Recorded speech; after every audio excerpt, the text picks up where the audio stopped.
afternoon, everybody. Thank you for being here. I am Engineer Jose Rodriguez, and today I'm going to present our work titled Normal and Abnormal Sounds Classification for Embedded System Implementation. My collaborators are PhD Blanca Tobar Corona and PhD Arturo Soto Rios. The agenda for this presentation is as follows. We will begin with an introduction, then our methodology, the results, and some conclusion about our findings.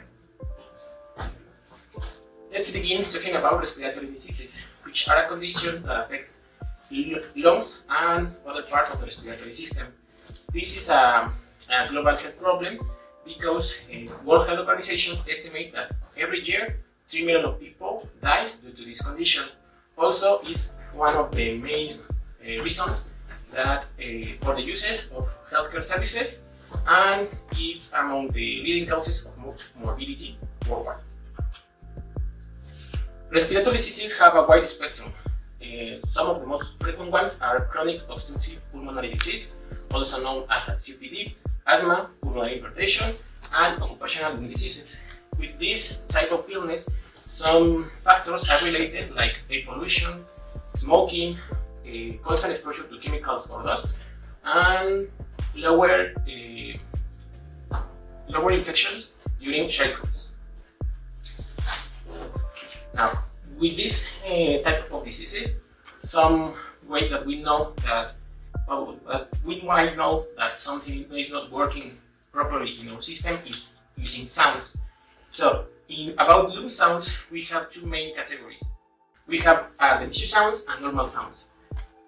In the literature, it's commonly that we work in the frequency domain, and it can be seen that we have an overlap in terms of frequency.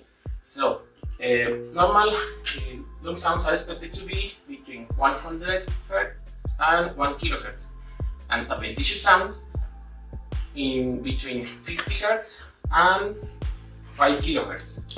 So it's a complex task to identify and differentiate them, but also considering the human ear capabilities, or higher sensitivity is between 2 kHz and 5 kHz. So we need to have a really good trained ear so we can identify if it's an adventitious sound or a normal sound.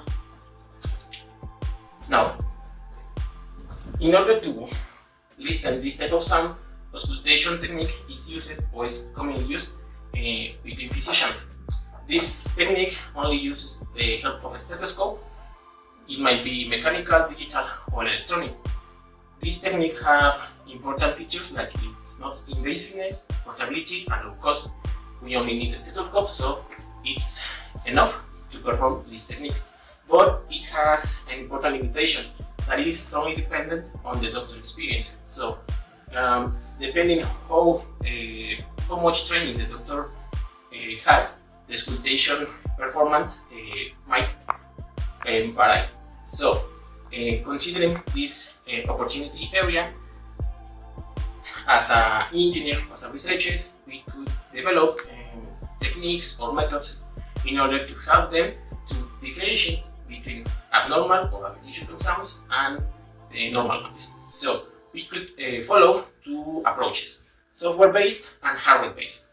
In software-based, we will focus on achieving the higher metrics as possible, independent of how much resources we use. So, following this, in the literature, we have different types of techniques for processing sound and classification. In the hardware-based approach, it's the focus is commonly to develop real-time applications or online application, wearable devices, or portable devices. So, in this approach, we will focus on minimal resources and energy consumption. We have to be careful with the resources because we are limited. So, following this approach, we will focus on finding the simpler way to solve almost with the same efficiency the same problem. So, for this work, we will focus on a hardware-based solution. Our methodology begins with data. Two public datasets were used, ICVHI 2017 and HF Long version 1. From the first dataset, we took 35 samples of 20 seconds recordings. These samples were come from normal, healthy patients, so it's our healthy data, and we have three different sample frequencies: 4, 10, and 44.1 kilohertz. From the second dataset, we took 59 samples of 15 seconds duration, and the sample frequency was at 4 kilohertz. So the first step to pre-processing this data, we filter both datasets using a 4-order Butterworth and pass filter with Twitter frequencies at 50 and 1.5 kilohertz. Then standardize its sampling frequency at 4 kilohertz. These frequencies were chosen for two reasons. The first one is that it's the minimal sampling frequency that we have for both datasets, and also it's the sampling frequency used in digital stethoscopes. The third stage was to normalize the range between 0 and 1 from the audio signals, and the digital stethoscope samples were considered. The rest one were discarded for this stage. Once that we apply this step, we generate a new dataset that contains 349 samples at a sampling frequency of 4 kilohertz. For this dataset, we consider that the respiratory cycle have a duration of 4 seconds. So the samples taken from the datasets were divided in 4-second duration recordings. Then we divided in training and testing folders for a binary specification tasks, normal versus abnormal ones. As a method for feature extraction, we propose two methods. One that is Fourier or Fourier transform. This method is used as our reference, and the second one is the power spectral density, using the Wedge method with 75% of overlap. Using the Fourier transform, we took the frequency response as our feature vector. Its length is about 4,000 samples. So this will be our reference and act as our software-based approach, so we can compare how much our methods are close to this one. Using spectral density, we propose two windows: 100 millisecond window and 50 millisecond window. With this technique, we perform a compression of the vector length to 100 for the 100 millisecond window and 14 samples for the 15 millisecond window. So, as we have a vector of different features, we propose classifying them automatically with multi-layer perceptrons. Three architectures were proposed, one for each case. MLP1 that will handle the output of the Fourier transform with an input size of 4,000 and 4 hidden layers. MLP2 its input size is 100 samples and 3 hidden layers. MLP3 14 samples as an input size and 3 hidden layers. MLP3 is the simpler network, and in terms of neurons, for our reference, we are using more than 6,000 neurons, and in the smallest neuron, we use it only 26.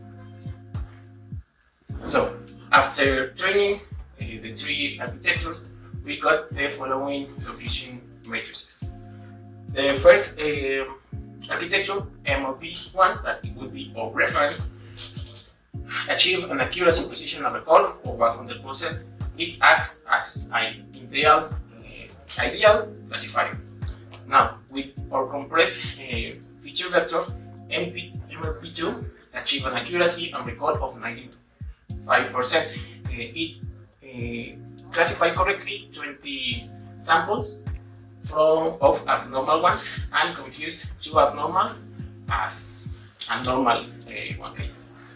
And the third one, MLP3, achieves an accuracy of recall of 91%.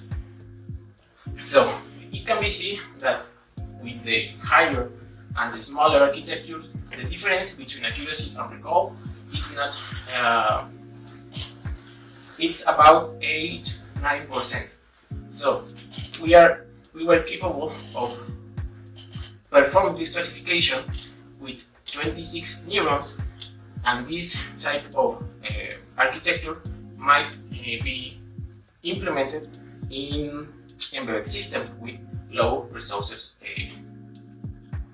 So the conclusions about our work: the first one is that our 3 architectures achieve accuracies about 91% independent of the size of these multi-layer perceptrons. The accuracy were higher, and the difference in the performance does not exceed the 9%. But one important limitation that we have is data. We need more data in order to retrain and revalidate our architectures.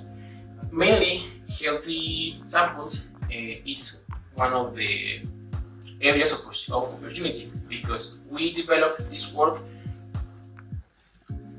using a dataset, a balanced dataset. So normal cases was limited or amount of samples for training and testing these architectures. Then the compression of the feature vector using the wedge method, it's a promising approach, because from 4,000 samples we compressed to 114. So depending of the application, this type of method might be useful, so we can develop simpler architectures that might have an accuracy near 90%, and this would be implemented in embedded system, let's say using microcontrollers, FPGAs, and in order to develop auxiliary tools to help physicians for identify abnormal sounds. And that's it. Thank you very much. Thanks.